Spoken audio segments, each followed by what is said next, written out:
Cyber at Manet and Bench. Ang pangalawang grupo ay si Lou Jane, Joey at Kate. Ngayon, sa bawat grupo maghahanap ang mag-aaral ng kapares o partners. Sige, pumunta kayo sa inyong grupo at pumili kayo ng inyong makakapareho. Bawat grupo ay pipili kung sino ang unang pares na sasalang sa laro. Ang natitirang miyembro ay maghihintay sa susunod na round at ang susunod na pares naman ang maglalaro. So mag-usap-usap kayo at mag-desisyon kayo kung sino ang unang sasalang sa laro.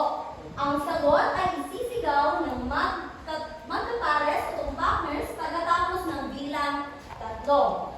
Nakuha yun? Oo! Okay, so magkakapuntos lamang kayo kung ang grupo ay magkasabay nilang ibigay na sagot at pareho ang naibigay na sagot.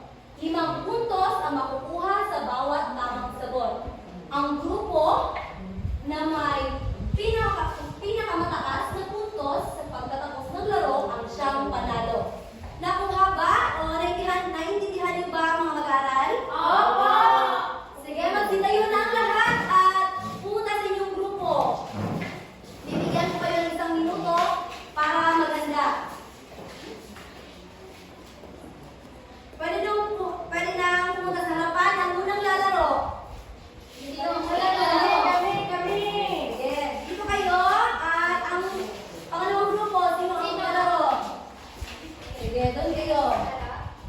Magkatalikod kayo maglalaro. So, para sa round 1, makinig ng mabuti dahil babasahin mo ang tanong ng dalawang ulit at sasagot kayo pagkatapos ng bilang 3.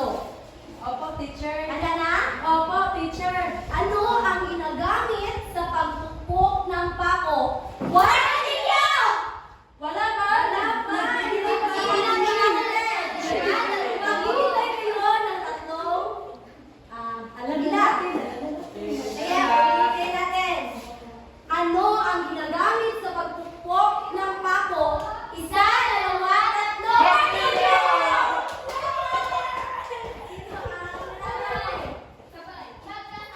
Magkasabay ang lahat.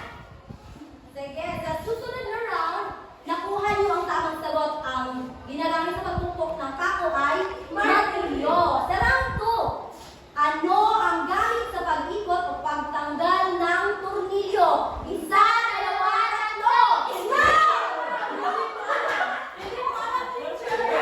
Okay, magta-timing. Walang nakakuha ng tamang sagot. Teacher, hindi po alam. Sige.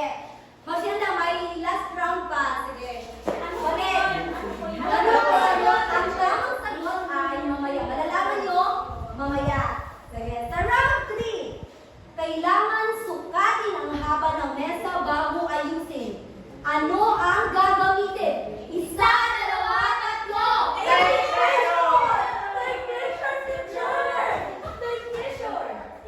Okay, nakakuha ng tamang sagot ang 2 grupo.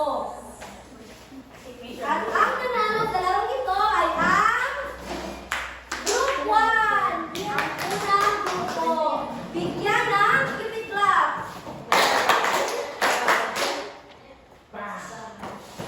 Sige.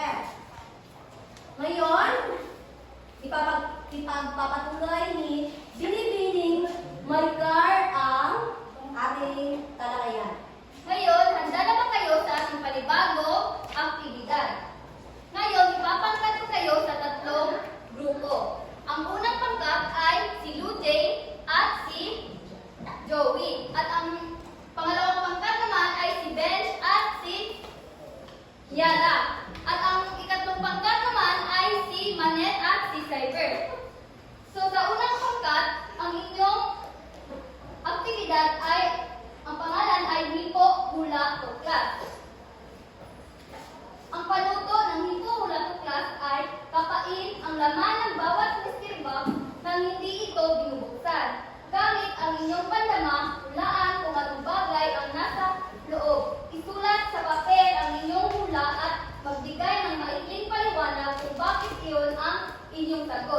sa loob ng itinagdang